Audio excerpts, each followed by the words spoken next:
പ്രാർത്ഥനയെക്കുറിച്ചുള്ള പാഠങ്ങളാണ് നമ്മൾ ഇതുവരെ പഠിച്ചുകൊണ്ടിരിക്കുന്നത്. പ്രത്യേകിച്ച് നമ്മൾ കഴിഞ്ഞ സെഷനിൽ പറഞ്ഞു നിർത്തിയത് ആത്മാവിൽ പ്രാർത്ഥിക്കുന്ന കാര്യങ്ങളെക്കുറിച്ചാണ്. ഓഫ് കോഴ്സ് പരിശുദ്ധാത്മാവിന് വേണ്ടി നമ്മൾ പ്രാർത്ഥിക്കണം, അതേസമയം ആത്മാവിൽ പ്രാർത്ഥിക്കും. ഇതിന് രണ്ടിനും രണ്ടായിട്ട് നമ്മൾ കണ്ടേ മതിയാകെ ഉള്ളൂ. ആത്മാവിൽ പ്രാർത്ഥിക്കുമ്പോൾ നമ്മൾ ഹെവനുമായിട്ട്, സ്വർഗവുമായിട്ട് ഒരു ഹാർമണൈസ് ചെയ്യാണ്. ആത്മാവിൽ നമ്മൾ പ്രാർത്ഥിക്കുന്നില്ലെങ്കിൽ പിന്നെ നമ്മൾ പ്രാർത്ഥിക്കുന്നത് എപ്പോഴും എവിടെയായിരിക്കും? ബുദ്ധിയിലായിരിക്കും. ബുദ്ധിയിൽ പ്രാർത്ഥിക്കുമ്പോഴത്തേക്കുള്ള പ്രശ്നം, നമ്മുടെ ബുദ്ധിയിൽ നല്ലതെന്ന് തോന്നുന്ന കാര്യങ്ങൾ ദൈവത്തിന്റെ ഹിതമാകണമെന്ന് നിർബന്ധമില്ല. അതുകൊണ്ട് നമ്മുടെ ഇഷ്ടം നിർവഹിക്കാൻ വേണ്ടിയായിരിക്കും നമ്മൾ പ്രാർത്ഥിക്കുന്നത്. എന്നാൽ ആത്മാവിൽ പ്രാർത്ഥിക്കുമ്പോൾ ദൈവം നമ്മളോട് സംസാരിക്കാൻ നമ്മൾ ഒരു സ്പേസ് ഇട്ട് കൊടുക്കുകയാണ്. അങ്ങനെ ദൈവം സംസാരിക്കുമ്പോൾ ദൈവം നമ്മളോട് അവൻ്റെ ഇഷ്ടം എന്താണെന്നുള്ളത് പറഞ്ഞു തരുന്നു. അവൻ്റെ ഇഷ്ടം എന്താണെന്ന് പറഞ്ഞു കഴിഞ്ഞാൽ പിന്നെ നമുക്ക് കൂളായിട്ട് പ്രാർത്ഥിക്കാൻ പറ്റും. കാര്യം അവൻ്റെ ഇഷ്ടം നമ്മുടെ ഇഷ്ടമായി തീരുമ്പോൾ അത് രണ്ടും കൂടെ, അതാണ് ഞാൻ പറഞ്ഞത്, സ്വർഗവുമായിട്ടുള്ള ഒരു ഹാർമണിയിലേക്ക് നമ്മൾ വരികയാണ്. ആ ഹാർമണിയിൽ പിന്നെ നമുക്ക് കടുംപിടുത്തങ്ങളില്ല. ബുദ്ധിയുടെ കാര്യത്തിലാണ് നമുക്ക് ഈ കടുംപിടുത്തങ്ങളെല്ലാം ഉണ്ടാകുന്നത്. ഇപ്പം ബുദ്ധിപരമായി ആലോചിക്കുമ്പോൾ ഇത് നല്ലതാണെന്ന് എനിക്ക് തോന്നുന്നത് കൊണ്ട് അത് കിട്ടുന്നവരെ ഞാൻ പ്രാർത്ഥിച്ചുകൊണ്ടിരിക്കും. അപ്പോൾ ലഭിക്കുന്നത് വരെയും പ്രാർത്ഥിക്കാൻ നമുക്ക് വചനമുണ്ട്.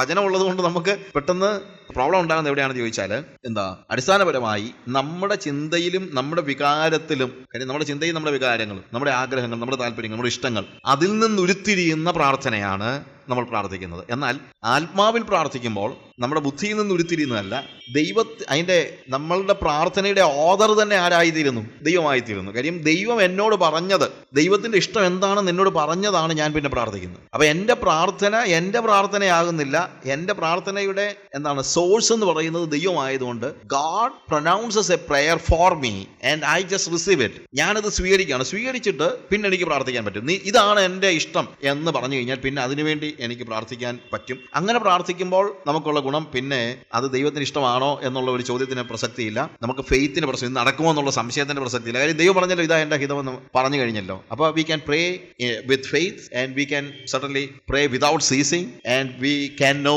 What the will of God. ദൈവത്തിന് ഇഷ്ടം എന്നാണെന്നുള്ള അറിയാം. പിന്നെ നമ്മുടെ പ്രാർത്ഥന എന്ന് പറയുന്നത് ഒരു സ്പോണ്ടേനിയസ് ആയിട്ടുള്ള ഒരു ഒഴുക്കാണ്. അതുകൊണ്ട് ആത്മാവിലുള്ള പ്രാർത്ഥന എന്ന് പറയുന്നത് ഏറ്റവും അത്യന്താപേക്ഷിതമാണ്. ആത്മാവിലുള്ള പ്രാർത്ഥനയ്ക്ക് നമ്മളുടെ ഇടയിലുള്ള ഒരു ചെറിയ സംശയം എന്ന് ചോദിച്ചു കഴിഞ്ഞാൽ, ആത്മാവിലുള്ള പ്രാർത്ഥന എന്ന് പറഞ്ഞാൽ അന്യഭാഷയിലുള്ള പ്രാർത്ഥനയാണോ? ഇല്ലേ? നമ്മുടെ എല്ലാം ചിന്ത എന്ന് പറയുന്നത് അന്യഭാഷയെ പ്രാർത്ഥിക്കുന്നതാണ് ആത്മാവിലുള്ള പ്രാർത്ഥന. നമ്മുടെ വാക്കുകളൊക്കെ ഉപയോഗിച്ച് കഴിഞ്ഞാൽ അത് ബുദ്ധിയിലുള്ള പ്രാർത്ഥന എന്നാണ്. അന്യഭാഷയിൽ പ്രാർത്ഥിക്കുന്നത് അത്യാവശ്യമാണ്, അത് വേറെ കാര്യം. പക്ഷേ അന്യഭാഷയിൽ പ്രാർത്ഥിക്കുന്നത് കൊണ്ട് അത് ആത്മാവിലുള്ള പ്രാർത്ഥന ആയിരിക്കണമെന്നും, ബുദ്ധിയിൽ അല്ലെങ്കിൽ വാക്കുകൾ ഉപയോഗിക്കുന്നത് കൊണ്ട് അത് ബുദ്ധിയിൽ നിന്നുള്ള പ്രാർത്ഥന ആകണമെന്ന് നിർബന്ധമില്ല. ദൈവഹിതം ഇന്നതാണെന്ന് തിരിച്ചറിഞ്ഞു കഴിഞ്ഞാൽ പിന്നെ എനിക്ക് എൻ്റെ വാക്കുകൾ ഉപയോഗിക്കാമല്ലോ. അതിന് അന്യഭാഷയുടെ അത്യാവശ്യമൊന്നും ഇല്ല. ദൈവഹിതം എന്താണെന്ന് തിരിച്ചറിയുന്നത് വരെ ഉള്ള പ്രോബ്ലംസ് എല്ലാം ഉണ്ടാകുന്നത്. ദൈവഹിതം എന്താണെന്ന് തിരിച്ചറിഞ്ഞ് കഴിഞ്ഞിട്ട് ഞാൻ ഉപയോഗിക്കുന്നത് വാക്കുകളായതുകൊണ്ട്, ഞാൻ ഉപയോഗിക്കുന്ന ലാംഗ്വേജ് ആയതുകൊണ്ട് അത് ആത്മാവിലുള്ള പ്രാർത്ഥന അല്ല എന്ന് പറയാൻ പറ്റത്തില്ല. അപ്പോൾ നമുക്ക് ഇങ്ങനെ കാറ്റഗറൈസ് ചെയ്യാൻ പറ്റത്തില്ല.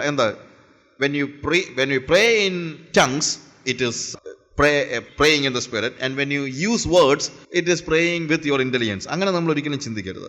ആത്മാവിലും പ്രാർത്ഥിക്കുമ്പോൾ നമുക്ക് വാക്കുകൾ ഉപയോഗിക്കുന്നതിനകത്ത് യാതൊരു പ്രശ്നമില്ല. ഓക്കെ, വാക്കുകൾ ഉപയോഗിക്കുന്നത് നല്ലതുമാണ്. കാര്യം നമുക്കൊരു ബോധ്യമുണ്ട്. അന്യഭാഷ എന്ന് പറയുന്നത് അതിൻ്റെ ഒരു ഇനീഷ്യൽ സ്റ്റേജിൽ നമുക്ക് ആ ലോകത്തിലേക്ക് കടക്കാൻ വേണ്ടിയാണ്, ദൈവത്തിൻ്റെ ലോകത്തിലേക്ക് കടക്കാനായിട്ട്. അത് പക്ഷേ നമ്മൾ തന്നെ തിരിച്ചറിയുന്നില്ല. അപ്പം അന്യഭാഷയിൽ സംസാരിക്കുന്നവൻ ദൈവത്തോട് സംസാരിക്കുന്നു, ആരും തിരിച്ചറിയുന്നില്ലല്ലോ. ആരും തിരിച്ചറിയുന്നില്ലെന്ന് പറയുന്ന കൂട്ടത്തിൽ ആരൂടെ തിരിച്ചറിയുന്നില്ല? ഈ പറയുന്നവനും തിരിച്ചറിയുന്നില്ല. പറയുന്നവനും തിരിച്ചറിയാൻ പാടില്ല, പറയുന്നവനും തിരിച്ചറിയാൻ നിർബന്ധമില്ല. കാര്യം ചിലപ്പോൾ ആളുകളൊക്കെ ചോദിക്കാറുണ്ട്, ഈ അന്യഭാഷയിൽ ഇങ്ങനെ ആളുകൾ പറയുന്നത് അവന് പോലും മനസ്സിലാകുന്നുണ്ട്, അവന് തന്നെ മനസ്സിലാകുന്നില്ലല്ലോ എന്താ പറയുന്നത്. അവന് മനസ്സിലാകുമായിരുന്നെങ്കിൽ എന്നാൽ പിന്നെ അവന് വാക്ക് ഉപയോഗിച്ചാൽ മതിയല്ലോ. മനസ്സിലാകാത്തതുകൊണ്ടല്ലേ അന്യഭാഷ ആവശ്യമായി വരുന്നത്. അപ്പോൾ ഞാനിപ്പോൾ അന്യഭാഷകളിൽ സംസാരിക്കുമ്പോൾ എൻ്റെ ബുദ്ധി അഫലമായിരിക്കുന്നു എന്നാണ് പൗലോസ് പറയുന്നത്. എൻ്റെ ബുദ്ധി അഫലമായിരിക്കുന്നു പറഞ്ഞു കഴിഞ്ഞാൽ ഞാൻ പറയുന്നത് എന്നാന്നുള്ളത് എനിക്ക് തന്നെ അറിയാൻ കഴിയുന്നില്ല എന്നുള്ളതാണ്. എനിക്കറിയാമെങ്കിൽ എനിക്ക് വാക്കുകൾ ഉപയോഗിക്കാം. വാക്കുകൾ ഉപയോഗിച്ച് പ്രാർത്ഥിക്കുന്ന പ്രാർത്ഥന മോശം പ്രാർത്ഥനയും അന്യഭാഷയിൽ പ്രാർത്ഥിക്കുന്ന പ്രാർത്ഥനയെല്ലാം ഏറ്റവും മെച്ചപ്പെട്ട പ്രാർത്ഥനയും എന്നാരും ചിന്തിച്ചിട്ട് അർത്ഥമൊന്നുമില്ല. അത് നമ്മുടെ ഒരു തെറ്റിദ്ധാരണയാണ്. അന്യഭാഷകൾ സംസാരിക്കാൻ ദൈവം നമുക്കൊരു പ്രത്യേകമായിട്ടുള്ള പ്രിവിലേജ് തന്നിട്ടുണ്ട്. അതിന് യാതൊരു സംശയമില്ല. കാര്യം എന്ന് വെച്ച് കഴിഞ്ഞാൽ ഒരു പുതിയ ഭാഷ ആവശ്യമായി വരുന്നത് എപ്പോഴാണ്? നമുക്ക് നമ്മുടെ ബുദ്ധിയിലുള്ള കാര്യം ഒരാളോട് എക്സ്പ്രസ് ചെയ്യാൻ നമുക്ക് ആവശ്യത്തിന് വൊക്കാബുലറി ഇല്ലാത്തപ്പോഴാണ്. ഒരു കുഞ്ഞ് കരയുന്നത് എന്തുകൊണ്ടാണ്? നമ്മളിപ്പോൾ കൊച്ചിന് വിശക്കുന്നുണ്ടെ കൊച്ച് അമ്മേ എനിക്ക് വിശക്കുന്നു എന്ന് പറയുന്നില്ല, കൊച്ചു കിടന്ന് കരയുന്നു. അപ്പോൾ നമ്മൾ ചോദിക്കും എന്തിനായി കൊച്ചു കരയുന്നത്? അത് വിശക്കുന്നെങ്കിൽ വിശക്കുന്നെന്ന് പറഞ്ഞാൽ പോരായോ? അതിനെന്തിനായി കിടന്ന് കീറുന്നു എന്ന് ചോദിച്ചിടത്തുണ്ടോ? കാര്യം അമ്മേ എനിക്ക് വിശക്കുന്നു എന്ന് പറയുന്ന വാക്കുകളുടെ ആ വൊക്കാബുലറി ആ കൊച്ചിൻ്റെ കയ്യിൽ ഇല്ല. അതുകൊണ്ട് വേറൊരു ഭാഷ അത് ഉപയോഗിക്കുന്നത് എന്ന് പറഞ്ഞ് കിടന്ന് കരയായിരിക്കും. അത് തണുക്കുമ്പോഴും അത് തന്നെ ആയിരിക്കും പറയുന്നത്. ചിലപ്പോൾ ആളുകൾ പറയുന്നത് ഇവന് പറയുമ്പോഴല്ല ഒരേ അന്യഭാഷ തന്നെയാണല്ലോ പറയുന്നത്. രാവിലെ പറഞ്ഞു തന്നെ വൈകിട്ടും പറയുന്നു, പിറ്റേ ദിവസം ഇത് തന്നെ ഇവൻ്റെ അന്യഭാഷ. ചിലർക്കാണെങ്കിൽ ഇന്നാരുടെ അന്യഭാഷ എന്ന് പറഞ്ഞാൽ അത് പിള്ളേർ കാണാൻ വേണ്ടി ചോദിച്ചിട്ടുണ്ട്. ഇന്നാരുടെ അന്യഭാഷ എങ്ങനെയാണ്? അപ്പോൾ ആളുകൾ ചിന്തിക്കും ഇത് ശരിയാണോ? ഒരാൾ തന്നെ ഒരേ ഭാഷ തന്നെ എന്നാ പല പ്രാവശ്യം പറയുന്നത് എങ്ങനെയാണ്? ശരിയാണോ? തീർച്ചയായിട്ടും ശരിയാ. കാര്യം കൊതുകടിക്കുമ്പോഴും തണുക്കുമ്പോഴും പാല് വേണ്ടപ്പോഴും വിശക്കുമ്പോഴും കൊച്ചെന്ത് തന്നെയാ ചെയ്യുന്നത്? എന്ന് കരയുകയാണ്, ഇല്ലേ? ഒരേ ഭാഷ തന്നെയല്ലേ ഉപയോഗിക്കുന്നത്. പക്ഷെ അതിനെല്ലാം എന്തുണ്ട്? വേറെ അർത്ഥമുണ്ട്. അതേപോലെ തന്നെ ഒരു സംശയം, ഈ അന്യഭാഷ വ്യാഖ്യാനിക്കുന്ന ആളുകൾ ചിലപ്പോൾ ഞാനിത് ഇടയ്ക്ക് കയറി പറയുന്നത് നമുക്കൊക്കെ മനസ്സിലുള്ള സംശയമാണ്, അല്ലേ? അന്യഭാഷ വ്യാഖ്യാനിക്കുമ്പോൾ ചിലപ്പോൾ ആളുകൾ ഒരു 4 വാക്ക് അന്യഭാഷ പറയുന്നതും കേൾക്കും, പിന്നെ ഒരു 40 വാക്ക് അതിന്റെ നമ്മുടെ ഭാഷ പറഞ്ഞാൽ ട്രാൻസ്ലേഷനും കേൾക്കും. അതെങ്ങനെ പറ്റുന്നത്? 4 വാക്ക് എങ്ങനെയാണ് 40 വാക്കുകളായിട്ട് രൂപാന്തരപ്പെടുന്നത്? അതുകൊണ്ടാണ് പൗലോസ് അതിന് പറഞ്ഞിരിക്കുന്നത് അത് വ്യാഖ്യാനമാണെന്ന്. അന്യഭാഷയുടെ തർജിമയല്ല, പിന്നെന്താണ്? വ്യാഖ്യാനമാണ്. You understand the difference? അപ്പൊ ഞാനിത് പറഞ്ഞതിന്റെ കാര്യം എന്ന് വെച്ച് കഴിഞ്ഞാൽ, നമ്മള് ദൈവസന്നിധിയിൽ പ്രവേശിച്ച് അവന്റെ ഹിതം എന്താണെന്ന് എൻ്റെ ബുദ്ധിയിലേക്ക് കടക്കുന്നതിന് മുമ്പും എനിക്ക് ദൈവഹിതത്തിന് വേണ്ടി പ്രാർത്ഥിക്കാൻ കഴിയുന്നത് ഞാൻ അന്യഭാഷകളിൽ സംസാരിക്കുമ്പോഴാണ്. എൻ്റെ ബുദ്ധിയിലേക്ക് ദൈവത്തിന്റെ ഇഷ്ടം എന്താണെന്ന് ദൈവം എഴുതി തരുന്നത് വരെ എനിക്ക് എന്ത് ചെയ്യാൻ പറ്റത്തില്ല? ദൈവത്തിന്റെ ഇഷ്ടം എന്താണെന്നുള്ളത് അറിയാൻ പറ്റത്തില്ല. അപ്പൊ ദൈവത്തിന്റെ ഇഷ്ടം എന്താണെന്ന് എൻ്റെ ബുദ്ധിയിൽ അറിയുന്നതിന് മുമ്പും എനിക്ക് എന്ത് ചെയ്യാൻ പറ്റും? ആത്മാവിൽ ദൈവത്തിന്റെ ഇഷ്ടത്തിന് വേണ്ടി പ്രാർത്ഥിക്കാൻ പറ്റും. അതിന് ദൈവം നമുക്ക് തന്നിരിക്കുന്ന ഒരു പ്രിവിലേജ് ആണ് എന്ത്? അന്യഭാഷകളിൽ നമ്മൾ പ്രാർത്ഥിക്കുന്നത്. ഏകദേശം ക്ലിയർ ആയെന്ന് ഞാൻ ചിന്തിക്കുന്നു. ഇത് വേറൊരു സബ്ജക്റ്റ് ആണ്, അതുകൊണ്ടാണ് ഞാൻ അത് ഇടയ്ക്ക് കയറി പറയാത്തത്. എങ്കിലും ഏകദേശം മനസ്സിലായി കാണുമല്ലോ. അതായത് when I speak in tongues, when I pray in tongues, what happens? I am praying according to the will of God. I am praying in spirit, no doubt. പക്ഷെ പ്രോബ്ലം അവിടെ ഞാൻ പ്രാർത്ഥിക്കുമ്പോൾ എന്താണ്? എന്നെക്കുറിച്ചുള്ള ദൈവത്തിന്റെ ഇഷ്ടം എന്താണെന്നുള്ളത് എൻ്റെ ബുദ്ധിയിൽ ദൈവം എന്ത് ചെയ്തില്ല? എഴുതിയിട്ടില്ല.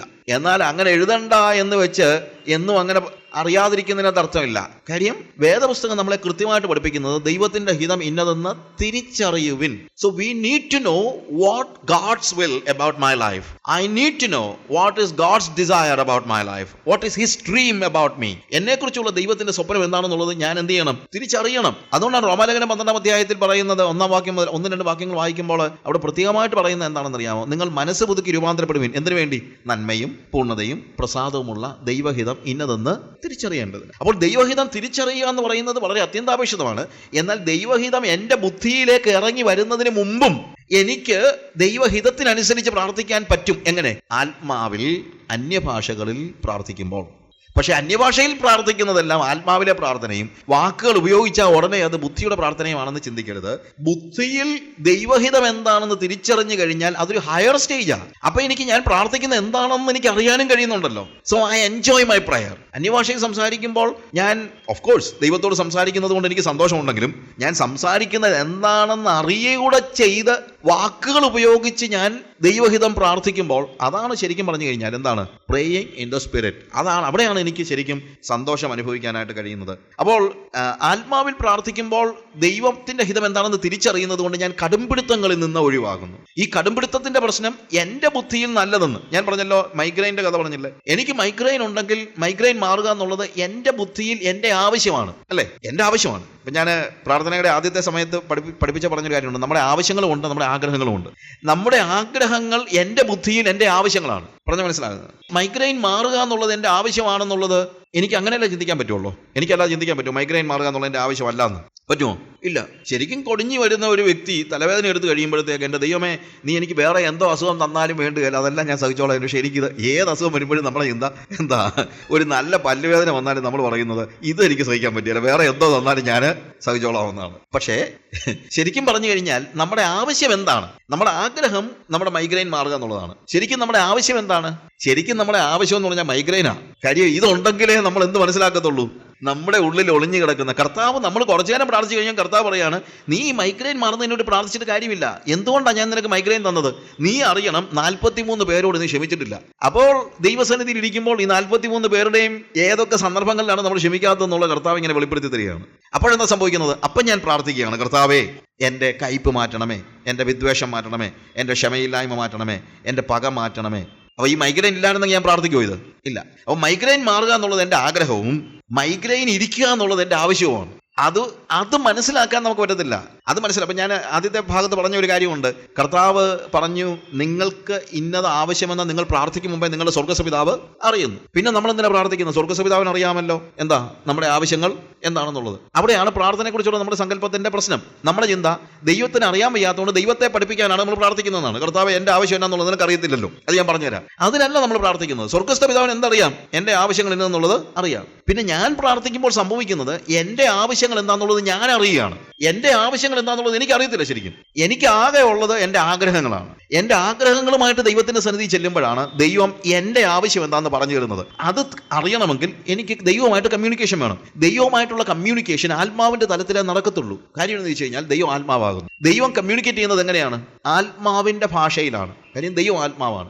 ആത്മാവിന്റെ തലത്തിലേക്ക് കയറുമ്പോൾ മാത്രമേ ദൈവമായിട്ടുള്ള പ്രോപ്പർ കമ്മ്യൂണിക്കേഷൻ നടക്കത്തുള്ളൂ. ഞാനിപ്പോൾ മൊസാംബിക്കിൽ പോയിട്ട് അവിടെ ചെന്ന് മലയാളം പറഞ്ഞു കഴിഞ്ഞാലോ ഇംഗ്ലീഷ് പറഞ്ഞാൽ പോലോ അവിടെ ആളുകൾക്ക് മനസ്സിലാകുന്നില്ല, കമ്മ്യൂണിക്കേഷൻ നടക്കുന്നില്ല. അവിടെ ഞാൻ അവരോട് കമ്മ്യൂണിക്കേറ്റ് ചെയ്യണമെങ്കിൽ ഞാൻ അവരുടെ ഭാഷയിലേക്ക്, അവരുടെ ലോകത്തിലേക്ക് കയറിയാലേ പറ്റൂ, ഇല്ലാതെ പറ്റത്തില്ല. അപ്പൊ അതുകൊണ്ട് ദൈവം നമ്മളോട് പറയാണ്, നീ ആത്മാവിന്റെ ലോകത്തിലേക്ക് കയറുക. ആത്മാവിന്റെ ലോകത്തിലേക്ക് കയറുക എന്ന് പറഞ്ഞു കഴിഞ്ഞാൽ ഞാൻ മുമ്പേ പറഞ്ഞ പോലെ ആത്മമണ്ഡലത്തിലേക്ക് കയറുക എന്ന് പറഞ്ഞ് എല്ലാവരും കൂടെ ഭയങ്കര വിഷം ഉണ്ടാക്കുന്ന പോലൊന്നും അല്ല. അങ്ങനത്തെ ഒന്നും അത്ര വലിയ പ്രയാസമുള്ള കാര്യമൊന്നുമല്ല. യോഗ ചെയ്ത് പരിശീലിച്ചുണ്ടാക്കുന്നൊന്നുമല്ല ആത്മമണ്ഡലത്തിൽ കയറുക എന്ന് പറയുന്നത്. എന്ത് നമുക്ക് ഈൽഡ് ചെയ്താൽ മതി. ദൈവത്തിന് നമ്മൾ എന്ത് ചെയ്താൽ മതി? ഈൽഡ് ചെയ്താൽ മതി. ഞാൻ രാവിലെ പറഞ്ഞ ഉദാഹരണം പോലെ സച്ചിന്റെ ബാറ്റ് വാങ്ങിച്ചുകൊണ്ട് ഞാൻ കളിക്കാൻ പോയി കഴിഞ്ഞാൽ എന്തുണ്ടാകത്തില്ല? സെഞ്ചുറി അടിക്കാൻ പറ്റത്തില്ല. കാര്യം ബാറ്റ് അല്ല സെഞ്ചുറി അടിക്കുന്നത്. ആരാ സെഞ്ചുറി അടിക്കുന്നത്? സച്ചിനാണ്. എന്നതുപോലെ ഞാൻ എത്ര പരിശ്രമിച്ചാലും എനിക്ക് ദൈവികത അനുഭവിക്കാനോ അതിനുവേണ്ടി ജീവിക്കാനോ ഒന്നും എനിക്ക് കഴിയത്തില്ല. ഞാൻ എന്ത് ചെയ്താൽ മതി? ഒരു ബാറ്റ് സച്ചിന്റെ കയ്യിലിരിക്കുന്നത് പോലെ ഞാൻ ദൈവത്തിന്റെ കയ്യിലോട്ട് എന്നെ കൊടുത്താൽ മതി. അതാണ് ഈൽഡ് ചെയ്യുക എന്ന് പറയുന്നത്.